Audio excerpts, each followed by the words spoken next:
The angels bowed in honor, but one heart of Iblis, filled with arrogance, destroyed everything. Adam opened his eyes and saw all the angels prostrating before him, except one being who was standing at a distance.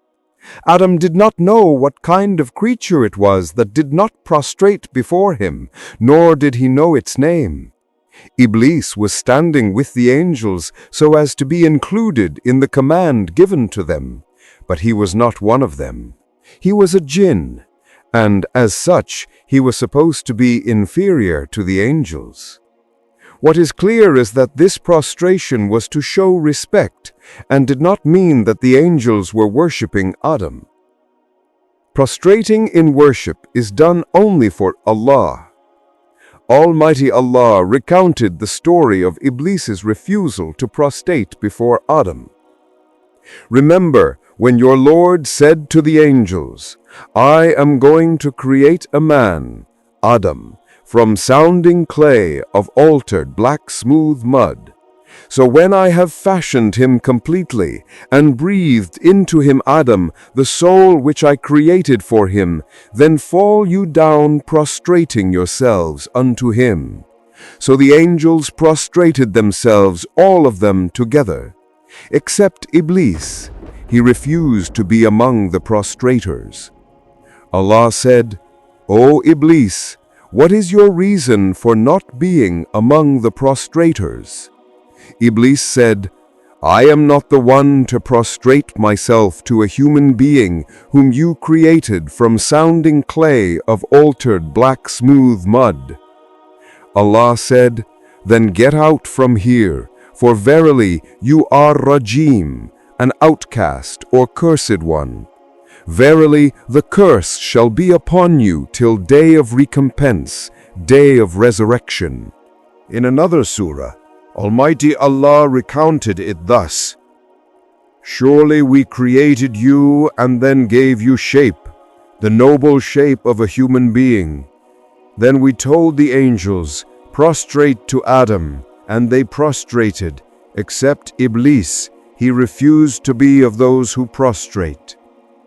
Allah said, "What prevented you, Iblis, that you did not prostrate when I commanded you?" Iblis said, "I am better than him. You created me from fire, and him you created from clay." Allah said, "Get down from this paradise. It is not for you to be arrogant here. Get out, for you are of those humiliated and disgraced." Iblis said, "Allow me respite till the day of resurrection." Allah said, "You are of those allowed respite."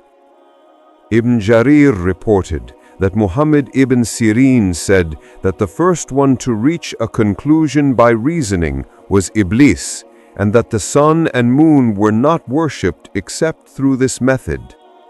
This means that Iblis tried to compare himself to Adam. He believed that he was more honorable than Adam.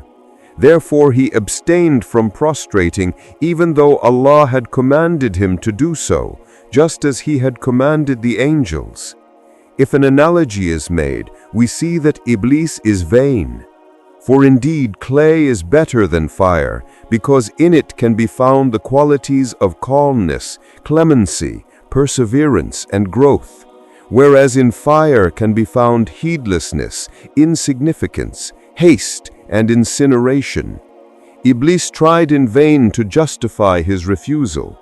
"Shall I prostrate to one whom you created from clay?"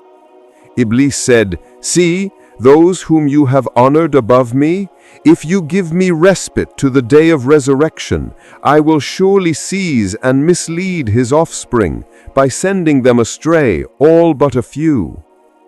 Adam was following what was happening around him and had feelings of love, awe, and astonishment. Deep love of Allah, who had created and glorified him, and who had made his angels prostrate before him. Awe of the Creator's wrath when he excluded Iblis from his mercy. Adam was surprised by this creature, Iblis, who abhorred him without even knowing him, and who imagined himself better than Adam without having proven that he was worthier. What a strange creature Iblis was, and how strange was his excuse for not prostrating. He imagined that fire is better than clay. But how did he get such an idea?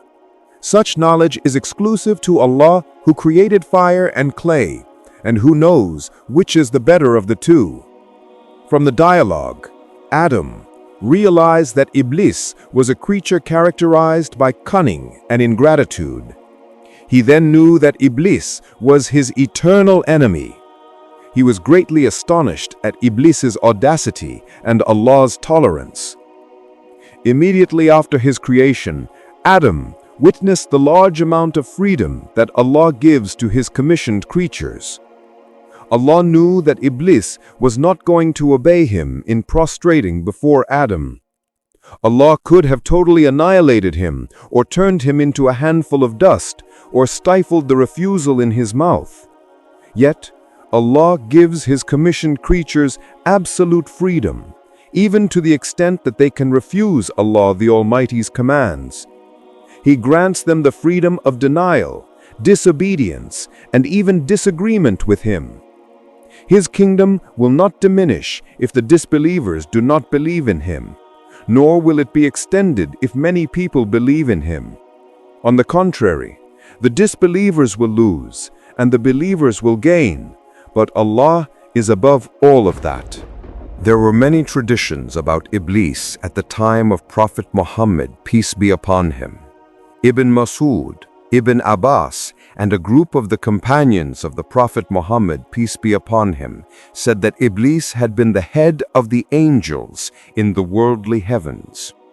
Ibn Abbas said in one narration that his name had been Azazil, and in another narration he said it had been Al-Kharith.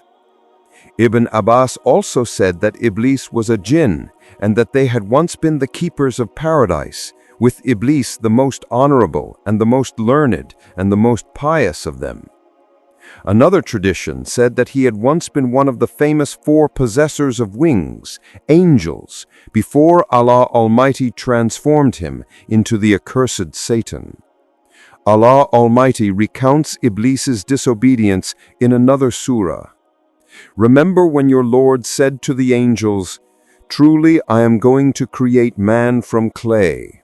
So when I have fashioned him and breathed into him his soul created by me, then you fall down prostrate to him." So the angels prostrated themselves, all of them, except Iblis. He was proud and was one of the disbelievers.